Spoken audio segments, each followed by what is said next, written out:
Today's movie kicks off in ancient centuries when the Mongols were invading the entire land and taking control of a huge part of India where injustice was everywhere. Just like any country has brave people who love their land, it also has traitors who sell it out from the very first moment, and many of them join the Mongol side. One of them comes with news that's going to make the Mongol leader very happy, which is that the great hero Shiva is finally dead. Because of that, there's zero danger to the Mongols anymore, and everyone is beyond happy with this news because Shiva was the leader of the resistance who was stopping the Mongols from taking over India. That way, the leader thinks the Indian Maratha Empire is finished for good. This means the Mongols can raise their flag on Indian soil after taking control, and he tells them, "All right, boys, celebrate this good news." Soon the news spreads through all the neighboring forts, and every leader is chilling because there's no more danger. That is until one of the guards hears something and says, "Look, the Maratha army is here." They look out and see a massive amount of men charging at them, and they get terrified because the ground is literally shaking under their feet. They arm themselves quickly to block this danger, not knowing that the danger is coming under the leadership of the brave hero Shiva himself. They drop wooden barriers in front of them to stop them from crossing. But that doesn't work on our hero, who flies over these barriers all by himself. He drops right into the middle of the enemy army alone and starts his attack, handling them and showing just how strong he is. His men with their shields fill the gaps to let the rest of the army reach Shiva. Right then, a violent clash breaks out between them, but no one can stand in the face of the Maratha army. They manage to kill a huge number of them, even the ones on top of the fort. Shiva isn't showing anyone mercy and is killing them with all his power until he sees a kid crying in the middle of the battle, looking for his mom. So he takes him on his horse and protects him until he delivers him to her. He continues the fight, and all he's thinking about is reaching Saeed Khan, the leader of the fort. He keeps killing everyone who comes after him until he reaches him. But before he can attack, he falls into his trap. He drops into a locked place, but that's not the problem. The problem is there's a predatory lion with him that attacks him. He pulls out his weapon and starts prepping to fight it.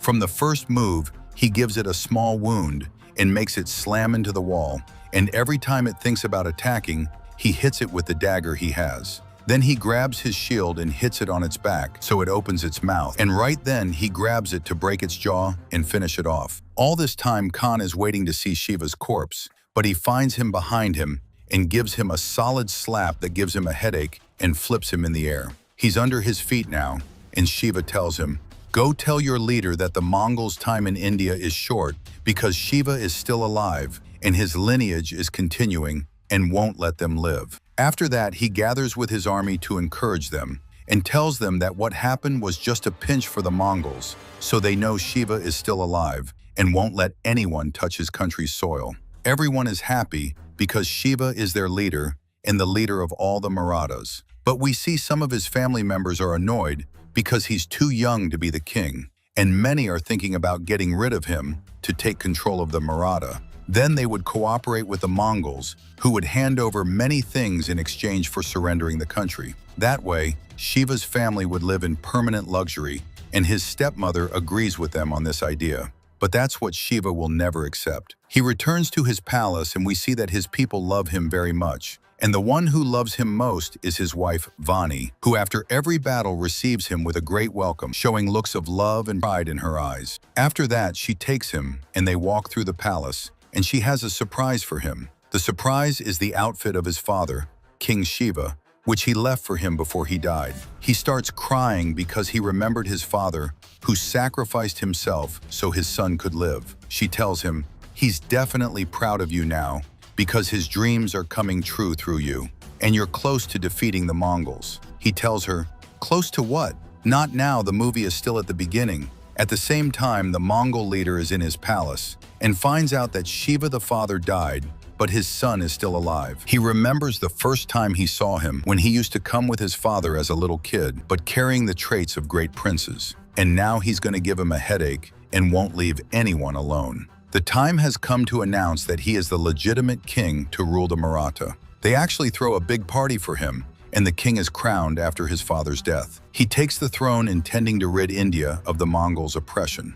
From the first day, Gano, his wife's brother, makes a request and tells him, "The old man before he died promised our father to give us the rule of our fort and have it under our management, me and my brother." He tells him, "It's better for us to be under one rule now until we get rid of the Mongols, and then everyone will control their own area, and I'll leave the rule to him as he wants." Right then his wife enters and tells them, "But King Shiva didn't say that," and she tries to make them understand this misunderstanding. But Gano makes a mistake and tells her, "So that's how it is, Shiva."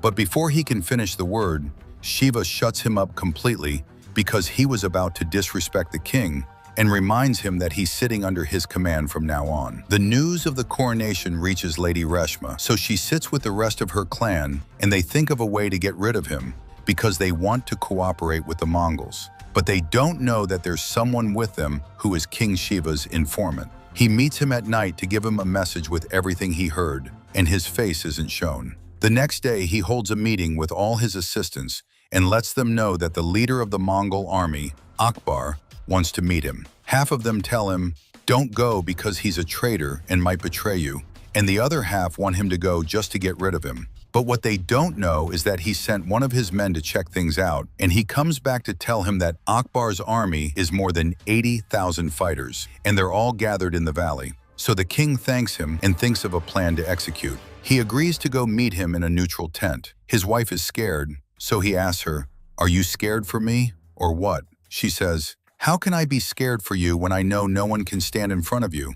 I'm scared for Akbar, who's gonna die by your hand." It shows how much she loves him and always encourages him in his battles. And she tells him, "Don't you dare go and have something happen to you." He tells her, "Come on now," and goes to the tent to meet Akbar. But a traitor will always be a traitor because he had set an ambush for our hero, who doesn't even flinch and looks like he was expecting it. He starts hitting the men who attacked him, and none of them could give him even a small scratch until he finishes them all off. Right then, Akbar, the leader of the Mongol army, comes out and claps for him because he turned out to be a real hero and entered his tent even without a sword. He tells him, "Actually, the sword is a bit expensive, and if it's opened, it must be blooded. And in India, we don't use a sword to kill a small insect." Here he directed a huge insult at him, but Akbar plays it cool and doesn't take it to heart, letting him know he came to meet him to take soldiers for his army. He laughs and says, "You want soldiers to go fight your father, remove him from power, and take his place? Who lied to you and made you think Maratha soldiers fight with the Mongols?" He tells him, "I thought you'd stand with me because my father is the one who kills your relatives. Or did you forget? And besides, betrayal isn't just in our family. You also have traitors in your family." He grabs him by his outfit while he's furious, so he says, "Chill out and don't take everything to heart," and pulls out the message from Queen Reshma asking for cooperation to get rid of Shiva, and then all the Maratha soldiers will fight with you. Here he knows that the strike came from the people closest to him, so he agrees to let him stay in his land for a bit because he told him about the traitors in his palace. He leaves him and returns to his palace with revenge in his eyes. His wife goes to the Maratha scribe who wrote this message and says, "So Reshma writes this message and doesn't come inform us?" He says, "I'm the one who wrote the message, but the idea was hers." So she orders her men to imprison him because he's considered a traitor with her. As for her husband, he gathered all the traitors in one place and let an elephant in on them to end their lives. At night, he can't sleep and wakes up to talk to his wife, letting her know he couldn't imagine the woman who raised him would want to get rid of him now and betray her country too. So she comforts him and stands by him in this disaster. On the other side, Maharaj goes to his fort that Shiva just burned and left his mark on, and he sees the destruction his fort reached after it was the most beautiful fort in all of India.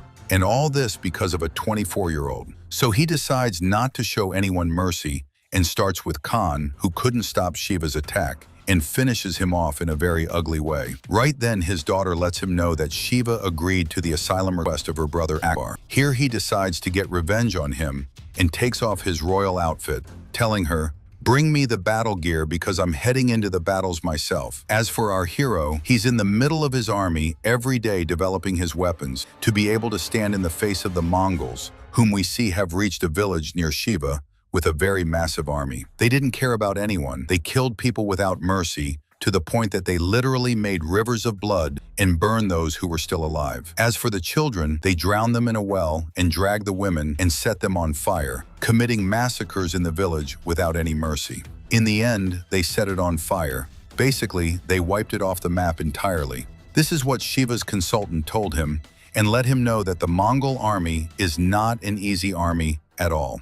Until now, we haven't entered an open confrontation with them because it's an army that doesn't show mercy to old or young. They think he must rethink his strategy to be able to defeat this army. As for Maharaj and his men, he's in his palace happy with what just a small part of his army did in that village. And this is considered just a pinch for Shiva to wake up. His daughter Zenat tells him, his whole army is only 25,000 soldiers. They are basically just the cooks who cook for our great army.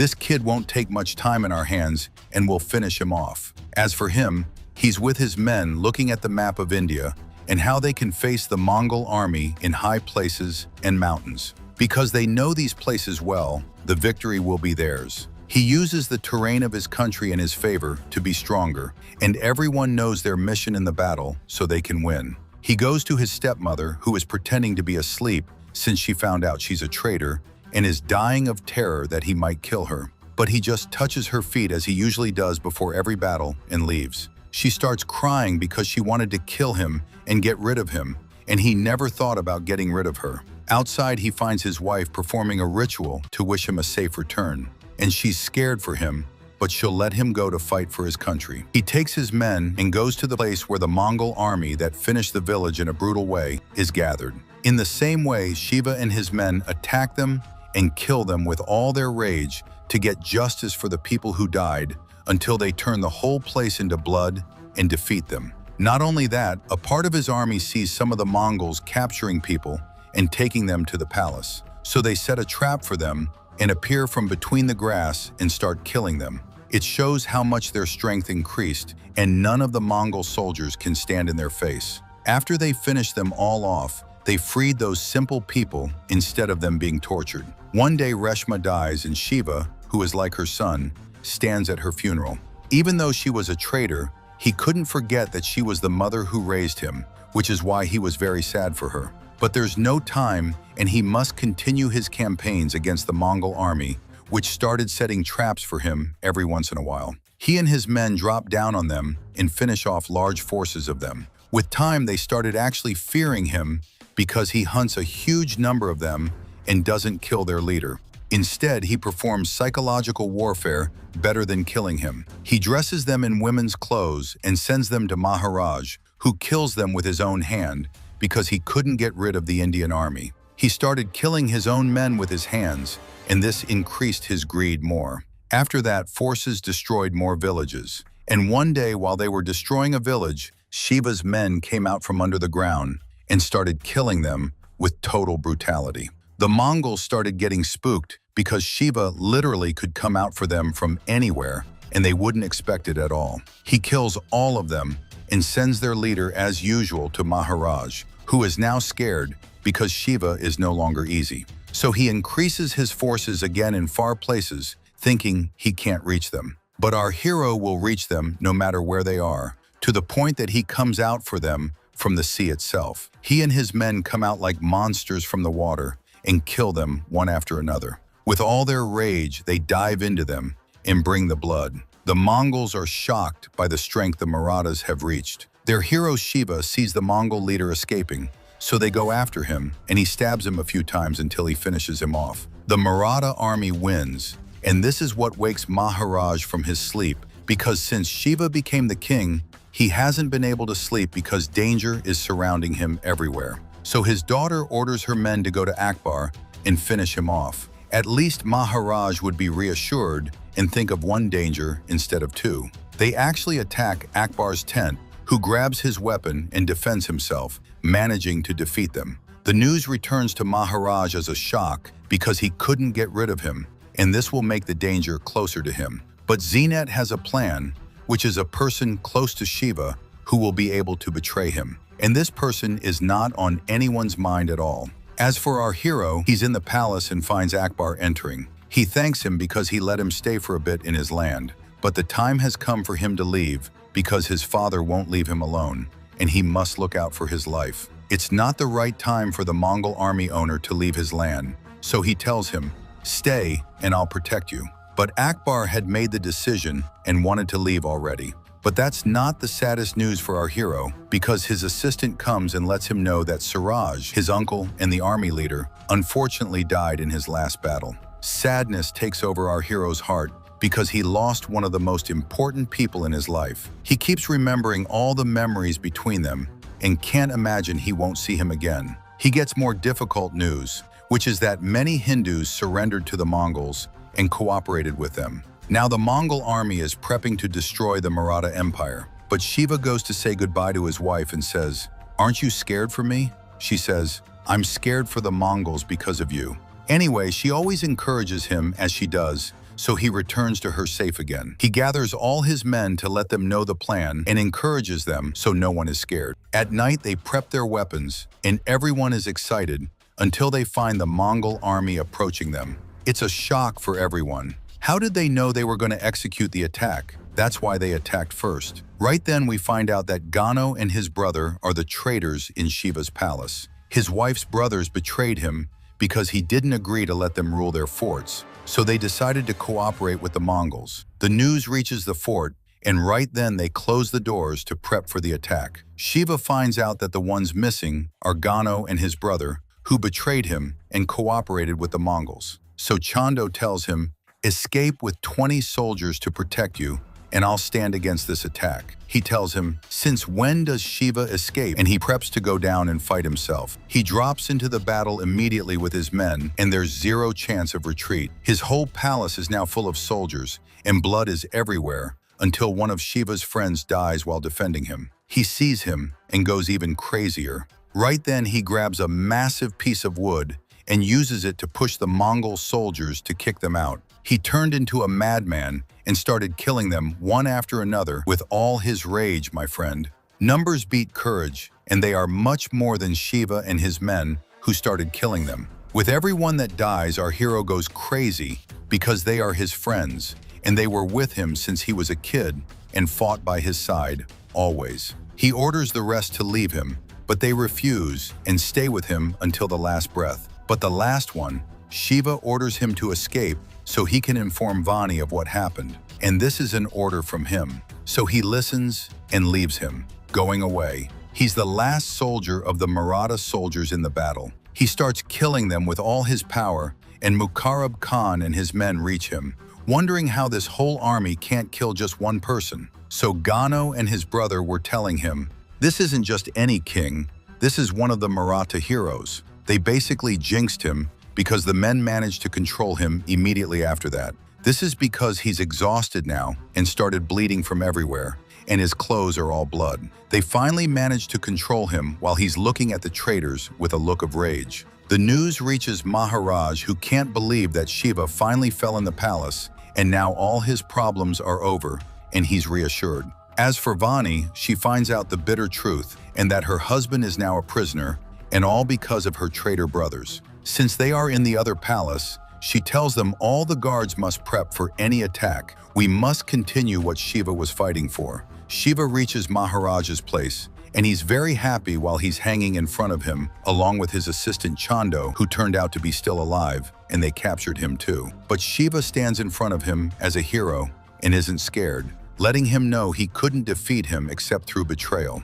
Plus, Maratha soldiers never end, and if he dies, 100 leaders will come after him to finish off the Mongols. So he decides to let him bleed until morning. But at night, he sends his men to take Chando and finish him off. Shiva keeps encouraging him and thanks him because he was always with him, saying goodbye because he's going to die now, and this is his end. As for the next day, they go to him, and surely from the bleeding he should be dead. But he surprises them and turns out to be still alive. So they decide to torture him more, and they pull off one nail after another. But he holds himself and doesn't make a single sound, so he doesn't make them feel he's weak. Actually, this is what scared them more. Even though he's tied up, they're still scared of him. Right then, he puts salt on his wounds, so he suffers more. But he still doesn't make a sound or show them he's weak. This is what sparked Maharaja's surprise, who doesn't know what to do with him anymore. So he orders his men to gouge out his eyes. Maybe he'll make a sound.